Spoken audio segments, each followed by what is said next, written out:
Hi, welcome to Dev Talks. I'm Sahil, and with me we have Nikhil, who is the CTO of WK Technologies. So, welcome Nikhil. Thanks for being on board.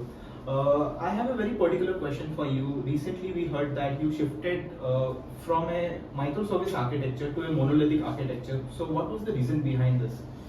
Okay, so that was one of the project. Basically, it was for the car servicing app.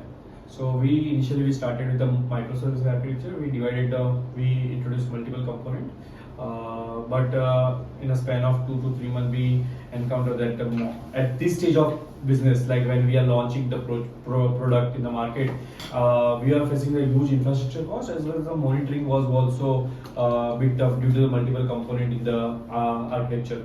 So we had a meeting and we decided to convert it to microservice instead of microservice. Let's go for monolithic architecture as of now. So we almost use most of the functions, most of the code. We use the code. There was no issue. We converted into monolithic architecture. After that, we found that we have reduced the cost by 80-90% of the infrastructure cost, which is reduced, and even the monitoring was very easy. So due to which the maintenance cost and everything was reduced. So, what was the major, impacts after the conversion? So, it was cost, it was time, also whether there was any cost implications on maintenance.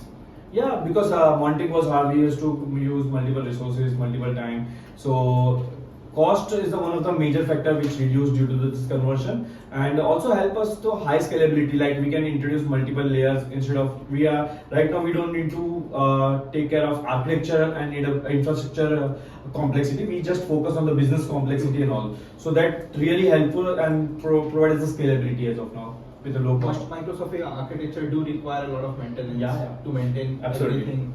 It also has a DevOps engineer that needs to require to handle everything. So that must So have we have brought reduced down those costs. Yeah, reduce those What costs. was the overall advantage that client gained from the infrastructure cost? So basically, we reduce the infrastructure cost. ROI of the client increases, and though the fund which was used to maintain the infrastructure, which is not required right now, are getting used in the marketing and the business strategy and scales. So which help them to increase their sales and ROI both. So can you give me a figure that how much was the difference? What was the cost advantage that the client gained out of this? So I can say like we have reduced almost 80 or 90% of the infrastructure cost, which is reduced. Initially it was in lakhs, now it is in thousand. Oh, wow, great. That's awesome.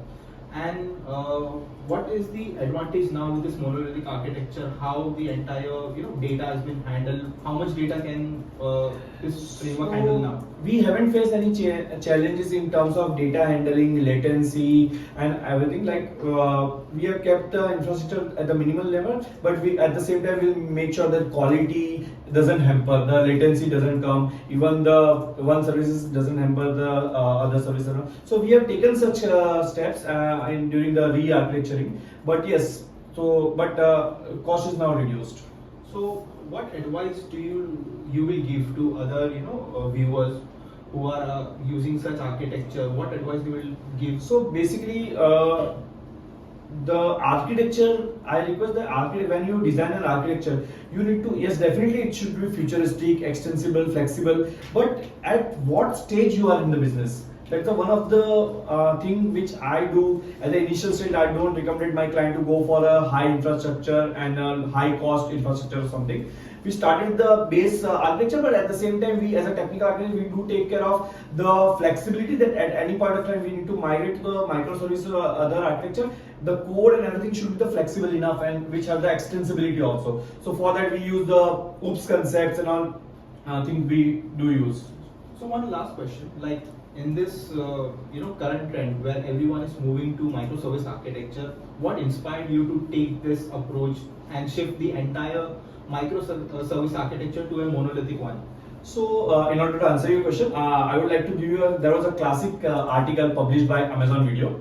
So initially, Amazon Video also was using the microservices, distributed microservice architecture. They have the AWS type of functions. So to handle the multiple processing, there are thousands of streams. But they are finding a bottleneck because there were thousands of streams in order to monitor. They felt the bottleneck. So they converted that to the monolithic architecture, and due to that, they result 90% of their cost reduction. At the same time, there was a high scalability also. So that was the classic example of classic situation where we have found that even the monolithic architecture can serve the better purpose if it is used at the right manner at the right stage. Okay, awesome. Thanks, Nikhil, for sharing this insight. I think this will help other users to plan the similar architecture and also provide a very cost advantage. And the entire development efforts can be reduced by taking the right decision. Thank you. Thank you so much.